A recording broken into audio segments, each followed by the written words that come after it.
দেখছেন সব কাটা রওনা হয়েছে। বায়জিদ বুস্তামি রহমাতুল্লাহ আলাইহি আল্লাহর ওলি যাইতে যাইতে যাইতে যাইতে আল্লাহর আরশে যাইয়া পৌঁছে গেছে। আরশে পৌঁছে আরশকে ডাকতেছে, আরশ আরশ রে আল্লাহ কই? আমি নবীর কথা মতো মাওলার দিদারে আসছি। আল্লাহ কই? আল্লাহর সাথে দেখা করব। আরশ কয় বায়জিদ আল্লাহ তো আরশে থাকে না। কি বলো? নবীর সাথে কথা হইল। নবীর সাথে আরো কি হয়েছে শুনছো? নবীর কোন উম্মত যদি নামাজে দাঁড়িয়ে যায়, আল্লাহ আরশ কুরসি ফালায়া নবীর উম্মতের দিদার জন্য, সাক্ষাতের জন্য, দেখা দেওয়ার জন্য আমার আল্লাহ জমিনে নাইমা যায়। বাইজিদ একটা চিৎকার মারছে আল্লাহু আকবার বলে। কয় কি রে, আল্লাহ জমিনে নাইমা যায়? আমরা সেই নবীর উম্মত। বাইজিদ কত বড় দরজার ওলি ছিল। আল্লাহর ওলিদের সাথে যারা বেয়াদবি করবে, আল্লাহর ওলি ভালো লাগে না, দূরে থাকেন, কিন্তু বেয়াদবি নয়। আল্লাহর ওলিদের সাথে যারা বেয়াদবি করে আল্লাহ বলেন আমি তাদের সাথে যুদ্ধ ঘোষণা করব।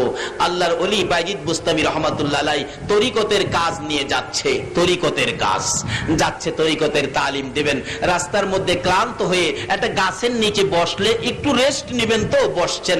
উপর থেকে পাখি লেদা মারলেন, ময়লা ছাইরা দিলেন।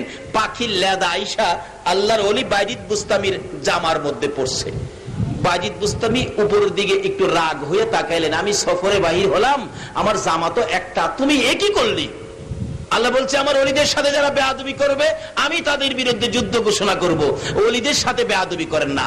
এবার বাইজিদ বুস্তামি রহমাতুল্লাহ আলাইহি একটু কড়া নজরে তাকাইছে রাগ হইয়া, পাখিটা সাথে সাথে পুইরা ছাই হইয়া জমিনে পড়ে গেছে। আল্লাহর ওলি বাইজিদ বুস্তামি বলেন, কি কেমন হইল? আমার সাথে বেয়াদবি যে করলে, এখন তো তোর জীবনটা শেষ। তার থেকে 6 মাস পরে বাইজিদ বুস্তামি রহমাতুল্লাহ আলাইহি যাচ্ছে তরিকতের কাজ, তরিকতের তালিম নিয়ে যাচ্ছে। এক হঠাৎ দেখে আসরের নামাজের সময় হয়ে গেছে। এখন তো নামাজ পড়বে। বলুন তো আল্লাহর ওলিরা নামাজ পড়ে কিনা? আরো জোরে কোন পড়ে?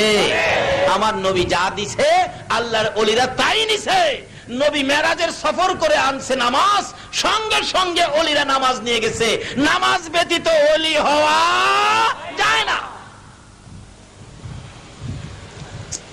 বাইজিদ নামাজের টাইম নামাজ পড়বে, তো কোনো বাড়িঘর নাই, পানি পাবে কোত্থেকে, উজু করবে কোত্থেকে? হঠাৎ দেখে পাহাড়ের চিপার মধ্যে ছোট্ট একটা ঘর, চারদিক পর্দা করাল। ঘরের পাশে দাঁড়ায় ডাকতেছে, বাড়িতে কে আছেন? আমার একটু পানি দিবেন, উজু করে নামাজ পড়বো। কিন্তু বাড়ি আছে, মানুষের কোনো শব্দ আসতেছে না। আবার ডাক দিলেন, বাড়িতে কে আছেন? একটু পানি দেবেন, শব্দ নাই। 3 বারের মাথায় বাইজিদ একটু রাগ হইয়া বলতেছেন, বাড়িতে কি কেউ নাই? আমাকে চিনেন? একবার না পানি দেন। একটু রাগ হয়ে গেছে, কিন্তু ভিতর থেকে আওয়াজ আসতেছে একটা মহিলার কণ্ঠে। বলুন কার কণ্ঠে? মহিলা। ও মা বোনেরা, বলবো এই ওয়াজটা কি বলবো? তাইলে ওয়াজ কিন্তু চলে যাবে মহিলাদের পক্ষে। তবু এই ওয়াজটা বলি, কি বলেন? মহিলাদেরও ওয়াজের দরকার আছে না? আমাকে চিনেন? এক বন্দা পানি দেন। বাড়ির ভিতর থেকে একটা মহিলার কণ্ঠে জবাব আসছে, বাইজিদ বেশি রাগ হয় না, এইটা পাখি মারা না। আল্লাহু আকবার বলুন।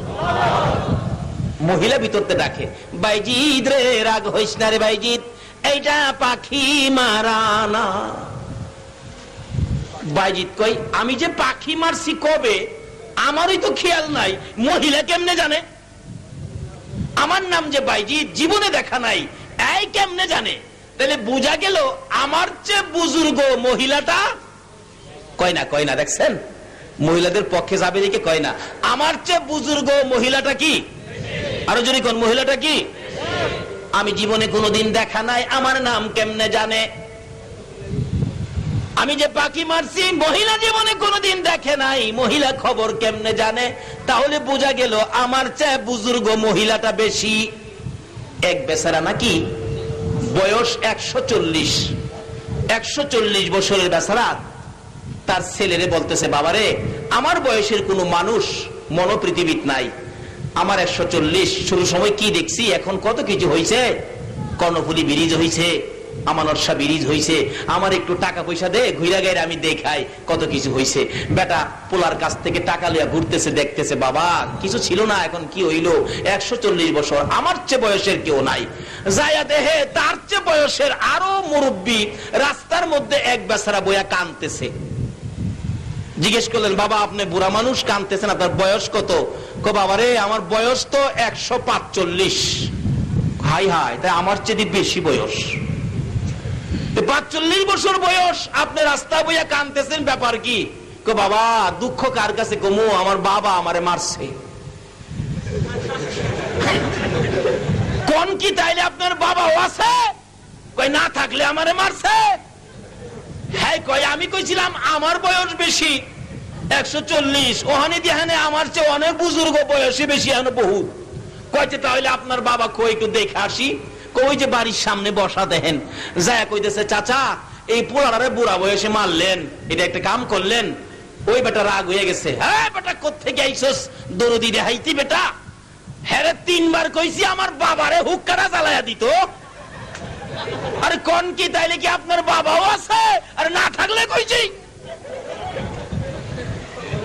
আমি ভাবছিলাম আমি ওই বুজুর্গ বয়সে, অহন্দি বয়সে বুজুর্গ আরো এই দেশে আছে। ভাই যদি বলেন আমি ভাবছিলাম আমি বুজুর্গ, এই দেশে আইসা দেখি আমার চেয়ে বেশি বুজুর্গ হইল একটা মহিলা। সুবহানাল্লাহ। এখন বুজুর্গ যদি মহিলা হয়, আমি মহিলাকে কি বলে সম্মান করব? বাইজিদ বলতেছেন কি বলে সম্মান করব? আচ্ছা বলুন তো, আমাদের কাছে মহিলাদের মধ্যে সবচেয়ে সম্মানী মহিলা আমাদের বাড়ি ঘরে কে আছে? আরো জোরে বলুন কে? আরো জোরে বলুন কে? আরে মা বাবার কথা মতো যে জন চলে না, বলুন মা বাবার কথা মতো যে জন চলে না, আল্লাহ নবীজির দয়া তারা পাবি না। হাইরে আল্লাহ নবীজির দয়া। মা বাবাকে দুঃখ দিলে নামাজ রোজা যাইবি ফলে, মা বাবাকে দুঃখ দিলে নামাজ রোজা যাইবি ফলে, মার কলিজায় আঘাত দিলে খোদা সহে না, মার কলিজায় আঘাত দিলে খোদা সহে না, আল্লাহ নবীজির দয়া তারা পাবি না। হাইরে আল্লাহ নবীজির দয়া। আচ্ছা সবচেয়ে দামি মহিলাকে? আরো যদি কোন কে? কেন? এই মায়ের পায়ের নিচে বেহেশত, এই খবরটা কে কইছে? আল্লাহু আকবার। কে কইছে? আরে এই নবীর কথা মানার জন্য কে কইছে? আমার আল্লাহ কয় তোমরা আমার এই নবীর কথাগুলি মানো, যেই নবীকে এই মেরাজের সফর ঘটিয়েছে। আমার নবী বলেছেন তোমাদের মায়ের পায়ের নিচে জান্নাত। ভাই যদি বলেন মা সবচেয়ে দামি বস্তু, যে মায়ের পায়ের নিচে জান্নাত, যে মহিলাটা এত বুজুর্গ, আমি মহিলাটাকে মা বলে ডাক দিব। কি বলে ডাক দিবে বলেন? আরো জোরে কোন কি?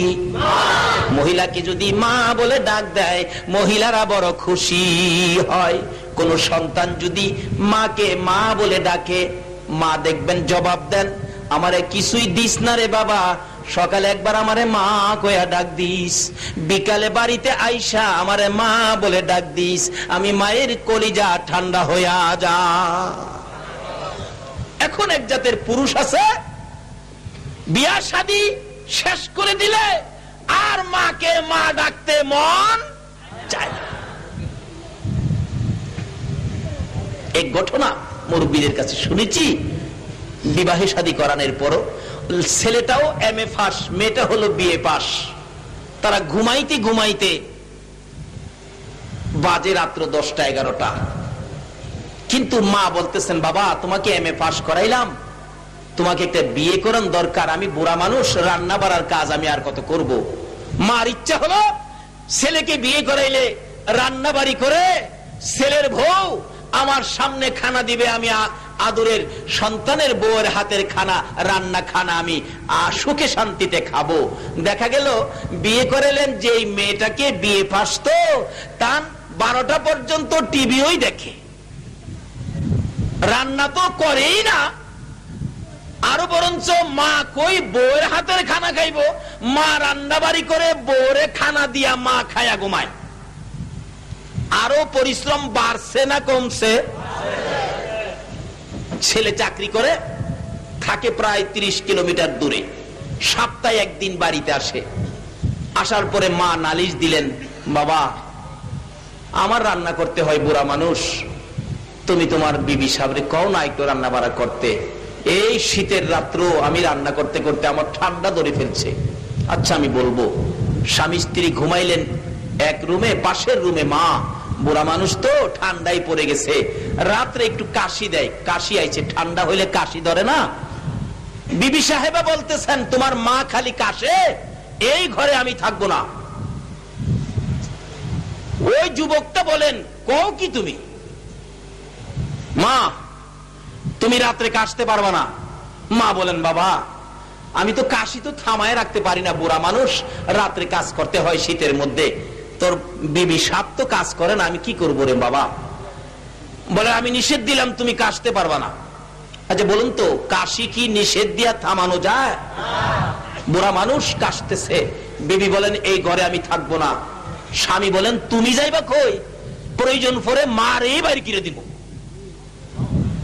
এ জাতীয় বাঙালি আছে কি না বাংলাদেশে?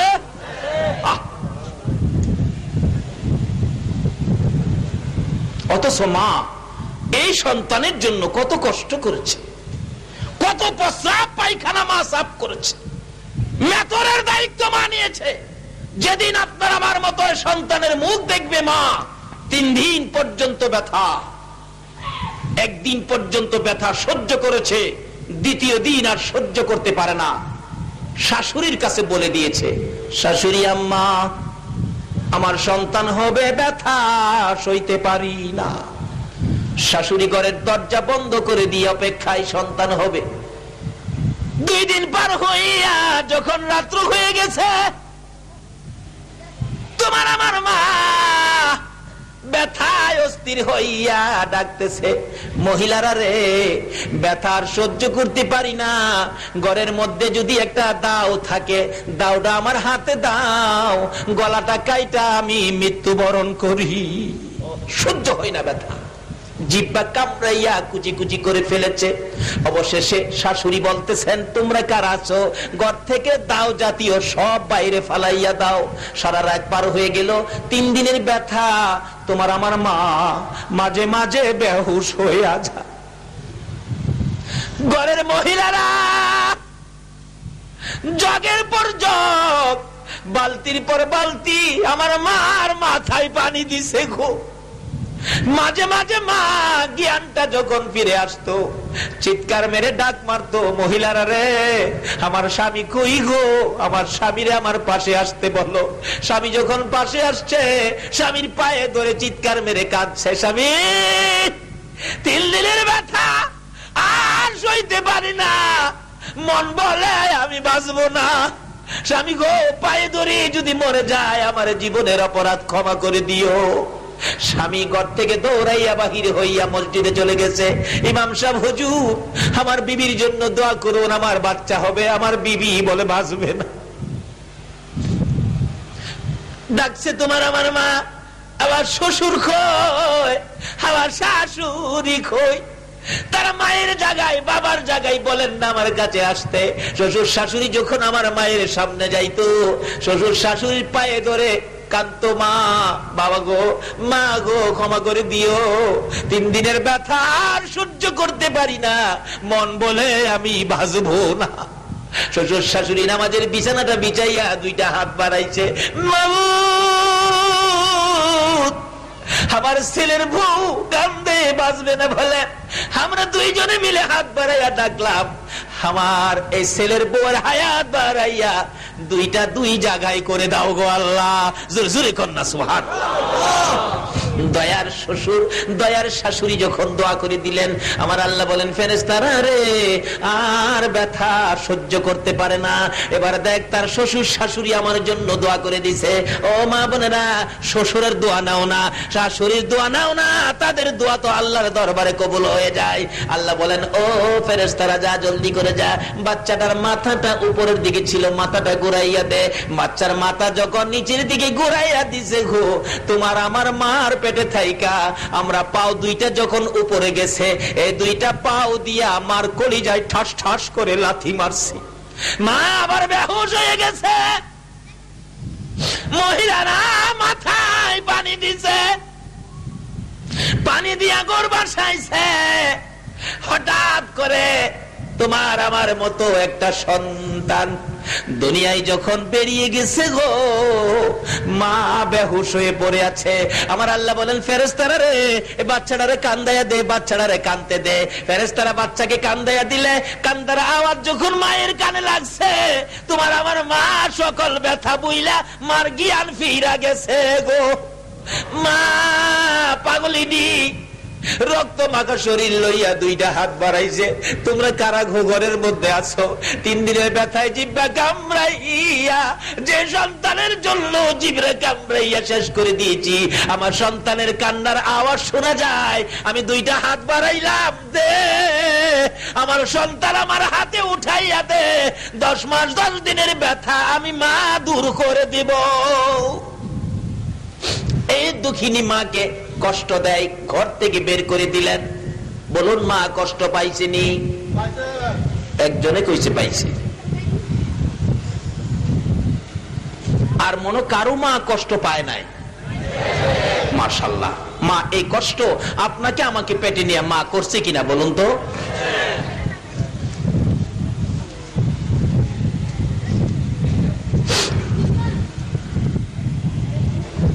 মা বলেন, বাবা আমি তো কাশি থামাইতে পারি না রে বাবা, বুড়া মানুষ। বিবি কয়, আমি কাশি শুনলে আমার ঘুম হয় না। বুড়া মানুষ তো কাশতে কাশতে একটু বমি করে দিছে, অনেক সময় বমি হয় না কাশতে কাশতে।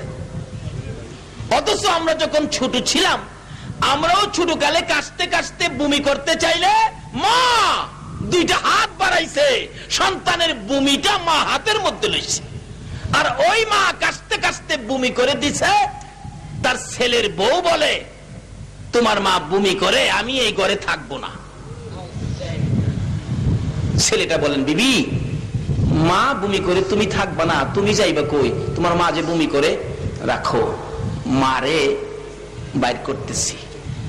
মাকে নিয়া গরুর ঘর আছে না, গরুর ঘরে নিয়ে বিছনা করে দিছে। মা তুমি এখানে থাকো, আমার বিবির ঘুম হয় না।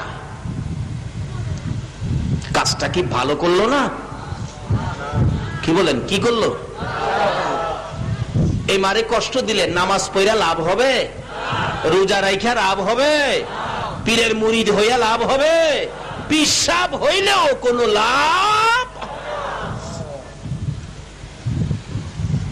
রাত্রে মা কাশতে কাশতে, শীতের রাত্র তো, আরো গরুর ঘরের মধ্যে বাতাস চারদিকের লাখে, কাশতে কাশতে মা বমি করে দিল। এই বমির আওয়াজ শুনে বিবি বলেন, আমি ঘরে থাকবো না, আমি আমার বাড়িতে চলে যাব। ওই ছেলেটা বলতেছেন, বিবি দাঁড়াও, রাত্র এখন গভীর রাত্র, এখন তুমি যাইবা কই? আমার মারেই আমি শেষ করে দিব। বস্তা বাহির করলেন, বস্তা চিনেন না, চাউলের বস্তা, একটা বস্তা বাহির করলেন। রশি লইয়া আমার কাছাকাছি যাইয়া দাঁড়াইছে। মা বলেন, বাবা গো আমার জন্য কি কাশির ওষুধ নিয়ে আসছো? বাবা শীতের মধ্যে সহ্য করতে পারি না রে, আমার ওই ঘরের মধ্যে জায়গা দিবেনি। ওষুধ বুঝি নিয়ে আসছো, ওষুধ খাবো, আর আমি কাশি দিব না। মা দুইটা হাত বাড়াইছে ওষুধের জন্য। নিষ্ঠুর সন্তান দুইটা হাত ধরে রশি দিয়া বাঁধতেছে। মা কান্দে, মাবু এই কষ্ট আমি কার জন্য করলাম? বাবা যুবক, এই মারে যারা কষ্ট দিবা গো, আমার নবীর শাফায়াত নসিব হবে না। মার দুইটা হাত বাইদা মাকে ধাক্কা মেরে জমিনের মধ্যে ফেলে দিচ্ছে, পাও দুইটা বাঁধছে। বুড়া মানুষ, মহিলা ছোট্ট হয়ে গেছে, পায়ের মধ্যে ধরে বস্তার ভিতরে ভরতে চাইতেছে। নাউজুবিল্লাহ, বস্তার ভিতরে ভরতে চাইতেছে।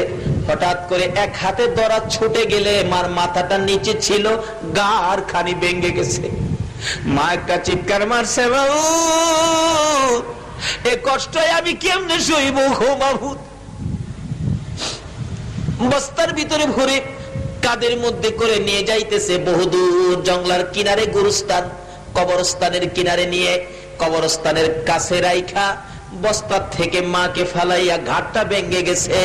বস্তাটা লইয়া যখন বাড়ির দিকে রওনা হইছে, মা দুইটা হাত বাড়াইয়া ডাকে, মাবুদ রে আমার ছেলেটারে সহি সালামতে বাড়ি পৌঁছাইয়া দিও। একটু দূরে যাওয়ার পর জঙ্গলার থেকে শিয়াল বাহির হয়ে গেছে। শিয়াল এসে মায়ের চারিপাশে গুইরা বসেছে, আর পাশে শিয়ালগুলো ডাকতেছে, মা জুড়ে জুড়ে বলতেছে, রে জঙ্গলার শিয়ালের দল, আমার বাবারে খাইস না রে। আল্লাহু আকবার। তোদের যদি পেটে খিদা থাকে, খাইতে যদি মন চায়, আমি মার জীবন শেষ করে দে, আমার কলিজার টুকরা সন্তান রে খাইস না।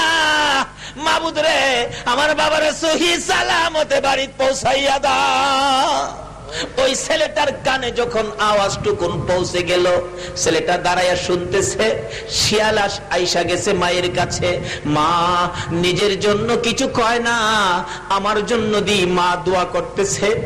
নিজের শিয়ালকে খাইতে দিল, আমারে খাইতে দেয় না, সহি সালামতে বাড়িতে পৌঁছাইতে চাই। এটা কেমন মা রে, এ মারে ফালাইয়া আমি বাড়িতে যাইতে পারি না। একটা দৌড় মারছে, মার কাছাকাছি যাইয়া দেখে চারটা শিয়াল মার পাশে বসে আছে। দূর থেকে চিৎকার মেরে ডাক মারছে, এরে শিয়ালের দল, আমার মারে খাইস না রে, মারে খাইস না।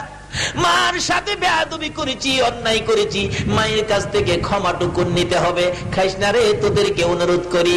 এই লোকটার দৌড় দেখে শিয়াল দৌড়াইয়া পালাইছে, মায়ের পায়ের পাশে যাইয়া পড়ে গেছে, মায়ের পায়ে ধরে কাঁদতেছে, মা, মা গো, মা তুমি কেমন মা গো, তোমার জীবন দিতে রাজি, আমার জীবনে কষ্ট হইতে রাজি না, তোমার জীবন দিয়ে আমাকে সহি সালামতে বাড়িতে পৌঁছাইতে চাও গো মা, তুমি আমার কেমন মা। মা ভুল করেছি, আগে বুঝতে পারি নাই, তোমার পায়ে ধরেছি। মা সন্তানের ডাক শুনতেছে, কিন্তু সন্তানের চেহারাটা ঘাড় ঘুরাইয়া দেখতে পারতেছে না, ঘাড় ভেঙে গেছে। মা ডাকতেছে, বাবা গো আমার সামনের দিকে আসো, পায়ে ধরতে হবে না রে বাবা, আমার সামনে আইসা আমার একটা মা কইয়া ডাক দে, আমি মায়ের সকল ব্যথা দূর হইয়া যাইব। মা বাবারে যারা কষ্ট দিয়েছ, ওয়াজ শুনে লাভ হবে না, ওয়াজ করাইয়া লাভ হবে না, নামাজ পড়ে লাভ হবে না, রোজা করে লাভ হবে না, পীর সাহেব হয়ে লাভ হবে না, মুরিদ হয়ে লাভ হবে না, মুফতি মুহাদ্দিস মুফাসসির মক্কা মদিনার ইমাম সাহেব যদি হও, এই মা বাবারে কষ্ট দিলে কোনো লাভ হবে না। বলতেছিলাম বাইজিদ বুস্তামি রহমাতুল্লাহ আলাইহি বলেন, কি বলে মহিলাটাকে সম্মান দিব, খেয়াল আসেনি কথাটা? বাইজিদ বলেন, মা হইল সবচেয়ে দামি, মা হইল সবচেয়ে সম্মানী।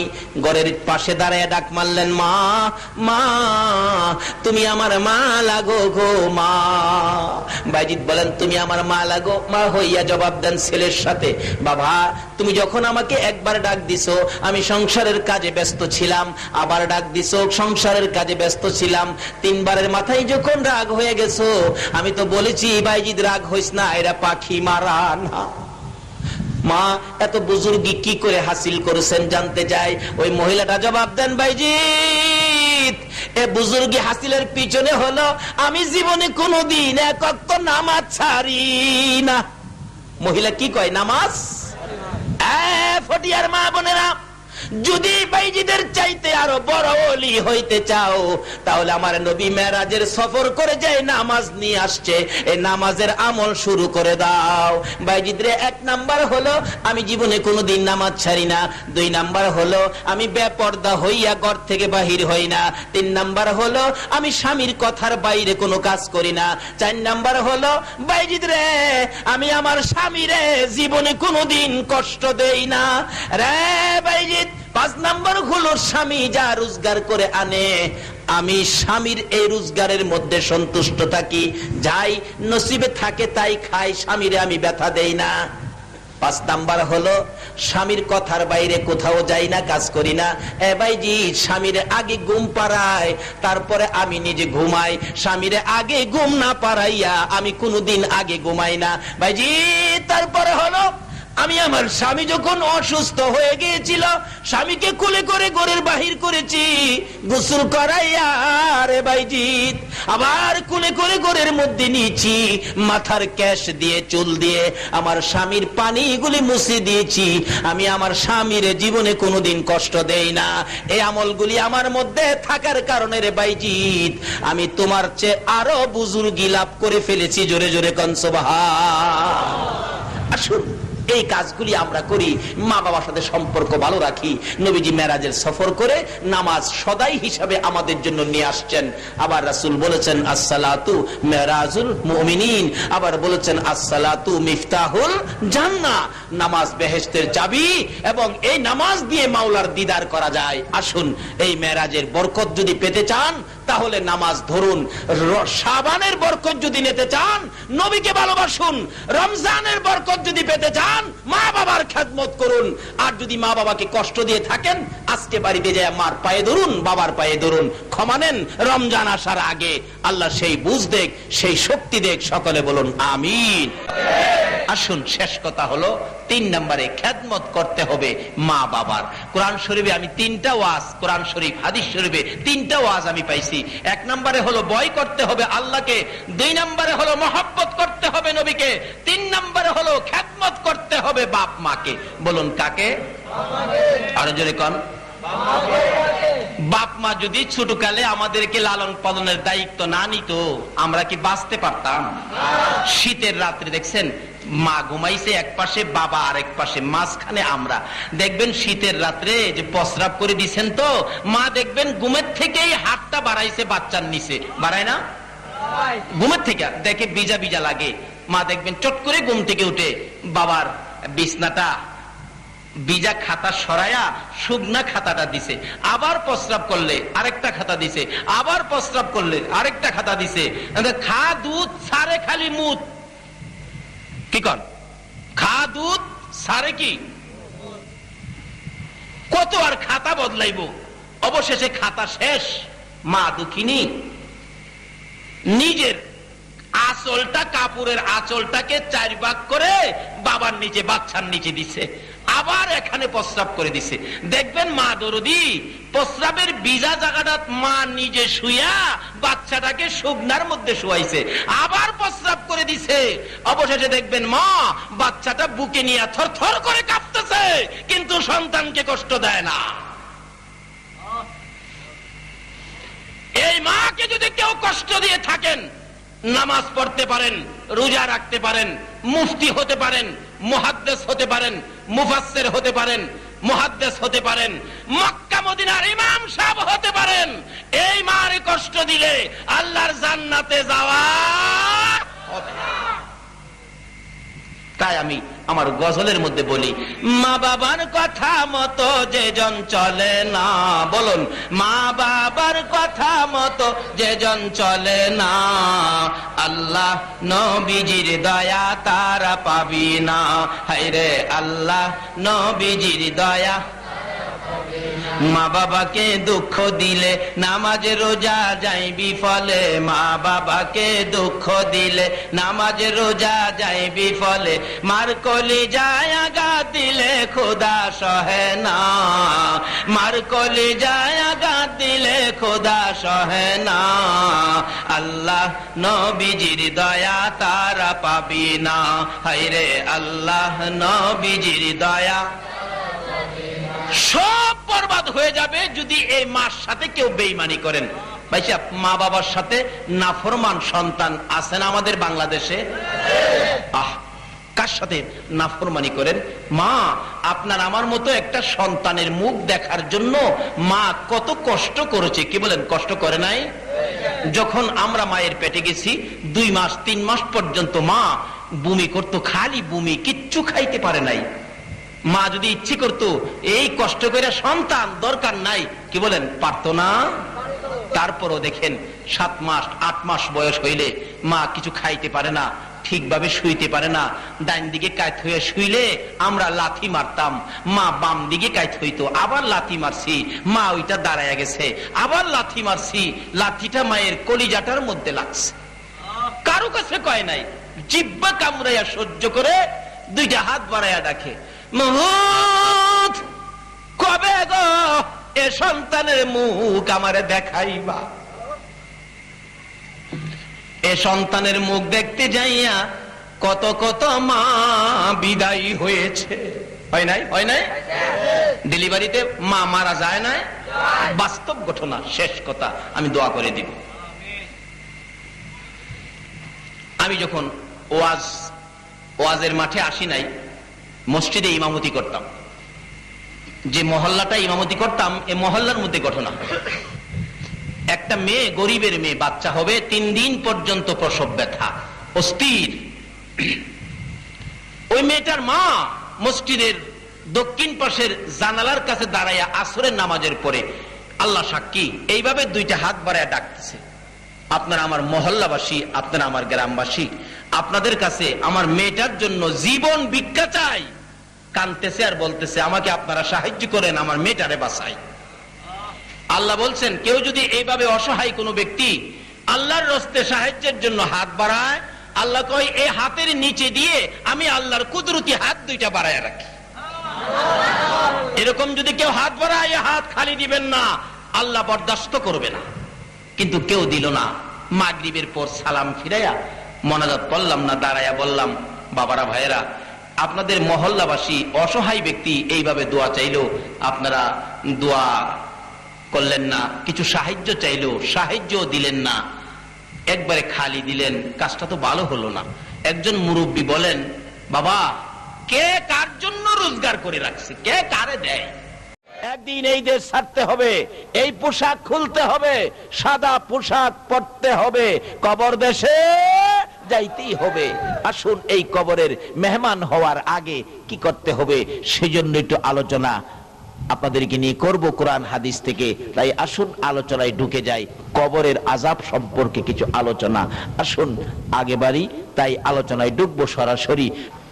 সর্বপ্রথম আলোচনায় যাই, কোরআন শরীফ থেকে আমি তেলাওয়াত করেছি, কুল্লু নাফসিন যায়িকাতুল মাউত।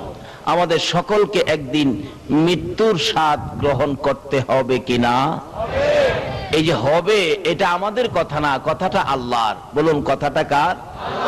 কোন আল্লাহ? যে আল্লাহ আমাদেরকে সৃষ্টি করেছেন, ওই আল্লাহই বলতে পারবে আমরা যে মরতে হবে। কিন্তু যিনি আমাদেরকে বানাইছেন, এই মাউত যে বানাইছে, সে বলতে পারবে এটা কতদিন টিকসই হবে। কি বলেন, ঠিক কিনা?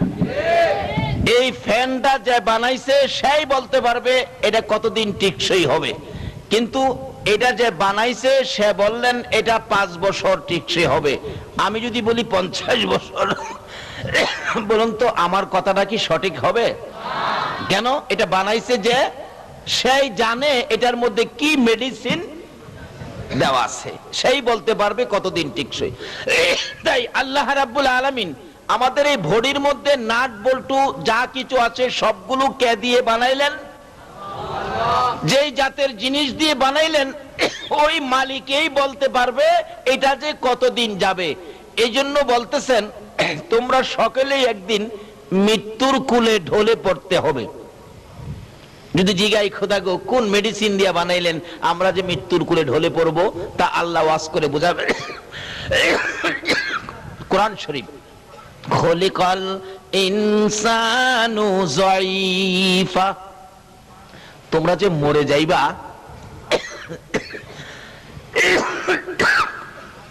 এই জন্য, কারণ আমি তোমাদেরকে বানানোর সময় নরম করে বানাইছি, দুর্বল করে বানাইছি। খলিকাল ইনসানু যায়িফা, এই মানুষ, আমি তোমাদেরকে দুর্বল করে বানাইছি। বলুন, আমাদেরকে দুর্বল করে বানাইছে কে বলতেছে? এখন যদি জিগা, আল্লাহ আমরা দুর্বল করে কি দিয়া বানাইছেন, আল্লাহ তাও জবাব দিবেন কোরআন শরীফ, ইন্না খলাকনাল ইনসানা মিন নুতফা, একবারে নাপাক দুর্গন্ধযুক্ত পানি দিয়া বান্দা তোরে বানাইছি। তাই তুমি যে মরে যাইবা এটা মাইনা নাও। বলুন, আল্লাহ যেভাবে আমাদেরকে বুঝাইলেন আমাদের মরতে হবে, এটা কি আপনাদের বিশ্বাসে আসছে? তাহলে মরার পরে যেই দেশে যাবেন এই দেশটার নাম কি? এই দেশটার নাম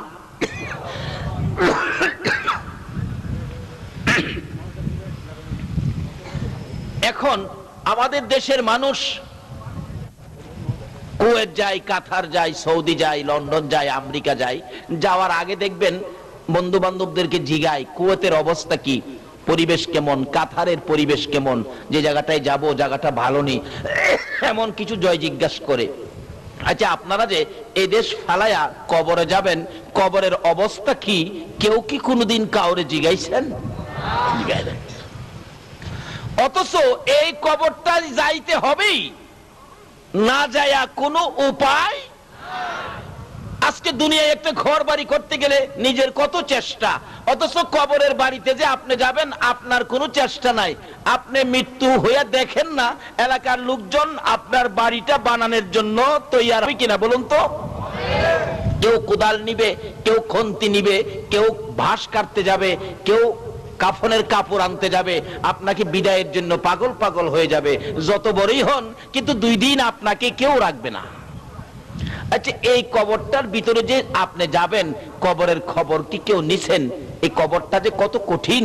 রাসূল বলেছেন এই কবরে 99টা সাপ থাকবে। কয়টা সাপ? এরপরও এমন সাপ না যে সাপগুলি মেরে ফেলবেন। একটা সাপে যদি আপনাকে ধ্বংসন করে, ব্যথায় 70 গজ মাটির নিচে চলে যাবেন। আবার অন্য সাপেরা ইস্পাতের নূক থাকবে, টাইনা টাইনা উঠাবে, যাও কই, দুনিয়ায় বড় রং করেছো, এবার শাস্তি ভোগ করো। আরেকটা সাপে দংশন করবে, এইভাবে একের পর এক 99টা সাপ দংশন করতে থাকবে। আচ্ছা বলুন তো, এই বিপদ থেকে বাহির হইয়া কোথাও যাওয়ার কোন সুযোগ পাওয়া যাবে? নাই। কিন্তু এখান থেকে সুযোগটা নিতে হবে। কিভাবে নেবেন?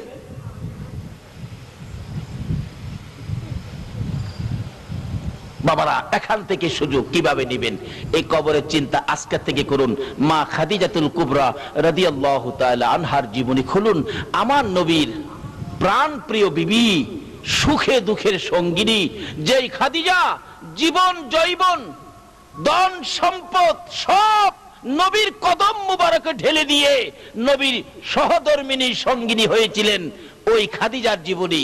খাদিজা যেদিন দুনিয়া থেকে বিদায় হয়ে যাবেন, কবরের চিন্তা করেছিলেন খাদিজা। একটু চিন্তা করে কবরের অবস্থা দেখে, কবরে কেউ নাই, আমাকে কবরে রেখে সবাই চলে যাবে, কি প্রশ্ন হবে, কি জবাব দিব, এই চিন্তায় খাদিজা খুব কাঁদতেছিল। খাদিজা কাঁদতে কাঁদতে চোখের পানি দিয়ে বুক বসতেছে, পাগল পাগল হয়ে গেল। খাতুনে জান্নাত ফাতেমাতুজ জাহরা একেবারে ছোট মেয়ে, মার কান্না দেখে বারবার বলতেছেন, মা গো এইভাবেই কেন কান্দো? ও মা, তুমি কেন কান্দো বলো? কোনো কথাই বলে না। দৌড়ায় নবীজির সামনে হাজির হয়ে গেলেন। আব্বা, হ্যাঁ মা কান্দে, কত কথাই বলি, কোনো কথাই মা জবাব দেয় না। একটু আসেন, মাকে জিজ্ঞেস করেন আমার মা কেন কান্দে। মা খাদিজাতুল কুবরা রাদিয়াল্লাহু তাআলার খবর পাইয়া এবার আমার নবী খাদিজার সামনে হাজির হলেন। রে খাদিজা, কেন কান্দো? কি ব্যথা, কি দুঃখ বলো?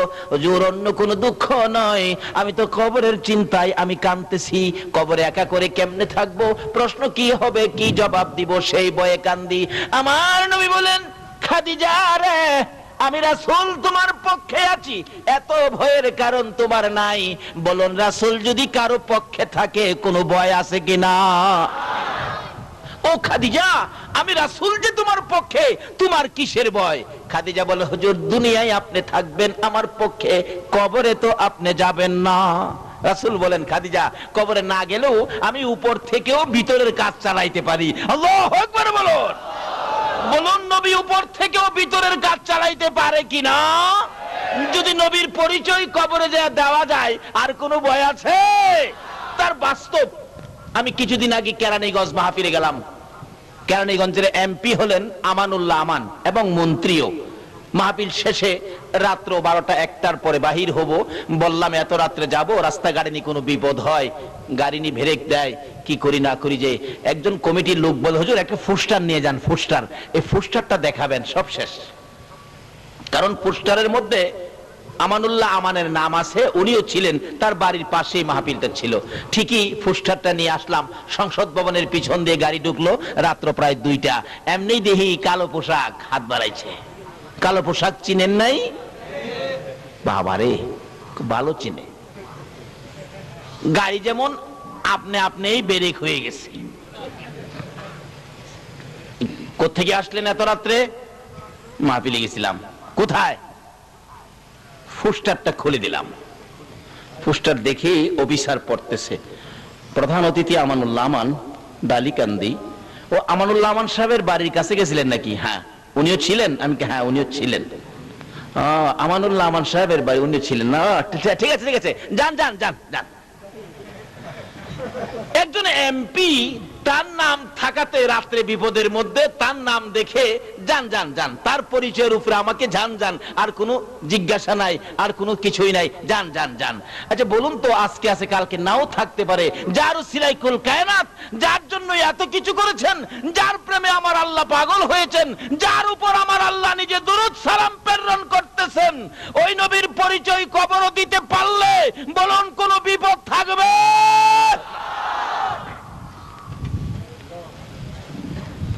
কবর দেওয়ার সময় তো এই কথাটাই বলে দেওয়া হয়, বিসমিল্লাহি ওয়ালা, কি কয় কি কয়, বিসমিল্লাহি ওয়ালা।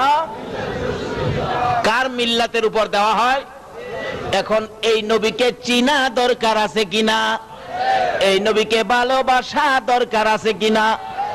আমার আল্লাহ বলেন, কেন তোমরা আমার নবীকে ভালোবাসবি না রে? আমার নবী তোমাদের জন্য কত কষ্ট করেছে। উহুদের জমিনে যেদিন আমার নবীকে মারতে মারতে 2টা দান দান মুবারক শহীদ করে দিয়েছিল, আমার নবী মুখের উপর হাতটা লাগাইয়া চোখের পানিগুলো ছেড়ে ছেড়ে কান্দে। দাঁত ভাঙ্গা ব্যথার রক্ত মুবারক, ঠোঁটগুলি বেয়ে বেয়ে, দাড়িগুলো লাল হয়ে গেছে, জামাটা পর্যন্ত ভিজতেছে। তারপরেও কাফেরে বেঈমানেরা চারদিক ঘেরাও করে ফেলেছে। রাসূল বলেন, যেদিকে তাকাই রে শুধু শত্রুর হাতিয়ার, বন্ধু বলে কাউরে দেখি না। ডান দিকে তাকাইলে বাম দিক থেকে মারে, বাম দিকে তাকাইলে ডান দিক থেকে মারে। এইভাবে মারতে মারতে মাথার লোহার টুপিটা টুকরা টুকরা করে জমিনে ফেলে দিল। লম্বা লম্বা 2টা টুকরা গো মাথার 2 পাশে দিয়া ভিতরে ঢুকে গেছে। রাসূল বলেন, এমন ভাবে ভিতরে ঢুকেছে, বহু টানাটানি করেছি, খুলতে পারি না। মাথার ব্যথায় আমার নবী মাথা চক্কর খাইয়া উহুদের জমিনের মধ্যে পড়ে গেছে। তারপরও নবীকে মারতে ছিল দুনিয়া থেকে বিদায় করে দেওয়ার জন্য। এমন সময় হযরতে জিবরাইল এইভাবে 2টা হাত বাড়াইয়া আমার নবীরে কুলে উঠাইয়া টান দিয়া সরাইয়া নিয়ে আসছে। উহুদ পাহাড়ের মাঝামাঝি, নিচ থেকে দেখা যায় না এমন একটা জায়গায়, নিজের চোখে দেখে আসছে, আল্লাহ দেখাইছে, নিচ থেকে দেখা যায় না এমন একটা জায়গায় আমার নবীকে জিবরাইল কোলে লইয়া ওই জায়গাটায় নিয়ে গেছে। জিবরাইল বলেন, নবীকে কোলে রাখাই আমি ডাকতেছিলাম, রে উহুদের পাথর, ও উহুদের পাহাড় দেখ, যেই নবী না হইলে কিছুই হতো না, তোরাও হতে না, আমিও হতাম না। এই নবীকে মারতে মারতে বেহুশ করেছে, একটু বিছানার ব্যবস্থা করে দে, আল্লাহর বন্ধুকে শোয়াইয়া রাখি। জিবরাইল বলেন, এই বলে ডাক দেওয়ার সঙ্গে সঙ্গে দেখি লম্বা একটা পাথর ফাইটা তোলার মতো নরম বিছানা হইয়া যায়। আজকে পাথর হইয়া আমার নবীরে চিনে রে, উম্মত হইয়া নবী চিনলাম না। জিবরাইল বলেন, আশ্চর্য হয়ে গেলাম, পাথর এত সুন্দর বিছানা কিভাবে হলো? এবারে জিবরাইল ওই বিছানার মধ্যে আমার নবীকে শুয়াইয়া দিলেন। এখনো নবীর জ্ঞান ফিরতেছে না। দয়ার নবী মায়ার নবীর দিকে তাকাইয়া জিবরাইল ডাকতেছে, ইয়া রাসূলুল্লাহ, জ্ঞান বুঝি এখনো ফিরে নাই, ব্যথা বুঝি বেশি।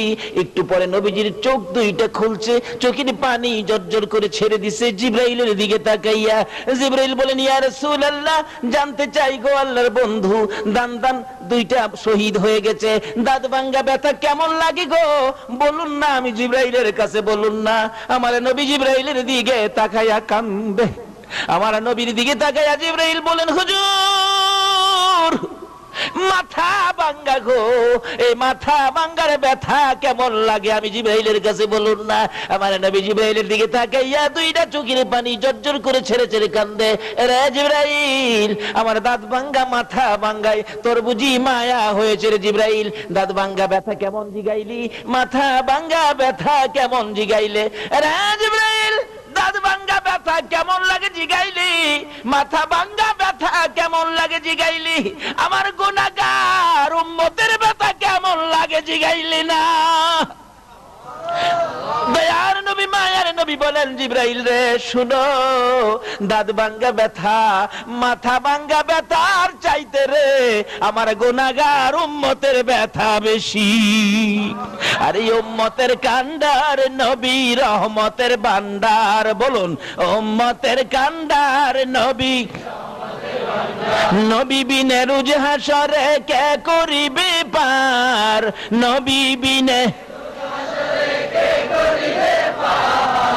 উম্মতের কান্ডার নবী রহমতের ভান্ডার, উম্মতের কান্ডার নবী মোদের নবী দয়ার সাগর, গুনাহগার উম্মতের পাগল, মোদের নবী দয়ার গুনাহগার উম্মতের পাগল, রোজ হাসরে সেজদায় পড়ে কাঁদবে যারে যার, রোজ হাসরে সেজদায় পড়ে কাঁদবে যারে যার, উম্মতের কান্ডার নবী দার, উম্মতের কান্ডার নবী,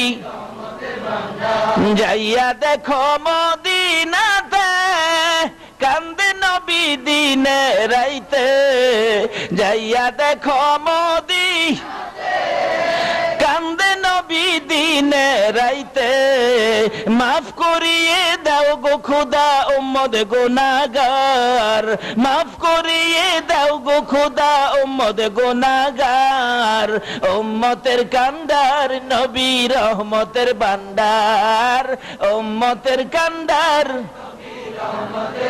নবী বিনে রোজ হাসরে কে করিবে পার, নবী বিনে রোজ হাসরে পার, উম্মতের কান্ডার নবী রহমতের ভান্ডার, উম্মতের কান্ডার নবী। আমার আল্লাহ বলেন, আরে দুনিয়ার মানুষ এই নবীরে কেমনে বুইলা যাবি রে, যেই নবী নিজের ব্যথা গোপন করে রে উম্মতের ব্যথা প্রকাশ করে। আল্লাহু আকবার। এই নবীকে ভুলে যাওয়া আমাদের জন্য ঠিক হবে কিনা বলুন? এই নবীকে ভালোবাসা, এই নবীকে মায়া করা আমাদের দরকার আছে কিনা বলুন? কবরে গেলে এই নবীর দরকার আছে কিনা বলুন? এই নবীর পরিচয় ব্যতীত কবরে আর কারো পরিচয় মাপ পাওয়া যাবে কিনা বলুন? শুধু নবীর পরিচয় দিতে পারলেই বাস লাভবান হয়ে যাবেন। বিসমিল্লাহি ওয়া আলা মিল্লাতি রাসূলিল্লাহ, এই নবীর নামের উপরেই দেওয়া হয়। আর যদি পরিচয় দিতে পারেন হ্যাঁ আমরা তো সেই নবীর উম্মত, তাহলে ফেরেশতারা বলবেন ঘুমান, আপনারা জান্নাতের বিছানার মধ্যে ঘুমান। মা খাদিজা বলেন, ইয়া রাসূলুল্লাহ আমি তো কবরের চিন্তায় আমি কাঁদতেছি। কিসের চিন্তায়? কোন কবর? আল্লাহু আকবার। কি যে কবরের অবস্থা, খবর তো নিলেন না। বিদেশ যাবেন কত খবর নিলেন, কবরে যে যাবেন এই খবর তো নিলেন না। আমাদের পার্শ্ববর্তী রাষ্ট্র মুসলমান রাষ্ট্র পাকিস্তান, পীরদুহা কবরস্থানে সবচেয়ে বড় কবরস্থান পীরদুহা কবরস্থান। একটা যুবক ছেলে মারা গেলে কবর করে লাশটাকে জানাজা দিয়ে কবরে নিয়ে গেলেন, যায়া দেখে কবরটা বন্ধ হয়ে গেছে। ইমাম সাহেব ছিলেন আল্লাহর ওলি মানুষ, আল্লাহর ওলি ইমাম সাহেব বলতেছেন, বাবারে তোমরা কি কবর করো নাই? হুজুর কবর তো করেছি, কিন্তু কই? কিন্তু কবরের মাটি বন্ধ হয়ে গিয়ে বুঝাইতেছে তোর মতো পাপীকে রাখবো না, কবর বন্ধ।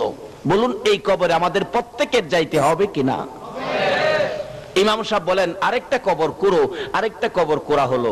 হাজার হাজার মানুষের সামনে কবরটা বন্ধ হয়ে গেছে।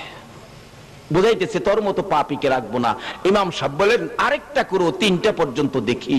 3টা কবর কোরা হলে কবরটার বন্ধ হলো না। 91 সনের ঘটনাটা, বেশি দিন আগের নয়। 3 নাম্বার কবর বন্ধ হলো না। আল্লাহর ওলি বলেন 2 জন লোক কবরে নামো। 2 জন যুবক কবরে নামছে। লাশটা দাও, লাশটা নিয়ে আসো, দাও তাদের কাছে। লাশটা নিয়ে আসার আগে আগে কবর থেকে 2টা লোক বলতেছে, হুজুর লাশটা কবরে দিয়েন না, দিবার আগে আপনি একটু দেখেন কবরের অবস্থা কি। আল্লাহর ওলি বলেন দৌড় দিয়ে কবরের পারে যাইলাম, যাইয়া দেখি কবরের ভিতরে 2-2.5 হাত লম্বা লম্বা, এই মোটা মানুষের চোখের মতো বড় বড় চোখ, কালো রঙের বিচ্ছু, কবরটা ভরে গেছে। বলুন এই কবরে আমাদের প্রত্যেকের যাইতে হবে কিনা? এবং এই কবরে অনেকের আত্মীয় স্বজন, দাদা দাদি, মা বাবা ঘুমিয়ে আছে কিনা? নিজে তো কবরের খবর নিলেনই না, এমনকি মা বাবা যে কবরে, এই খবরও তো নিলেন না। কি পায়া এই সমস্ত জায়গাগুলি ভুলে গেলেন?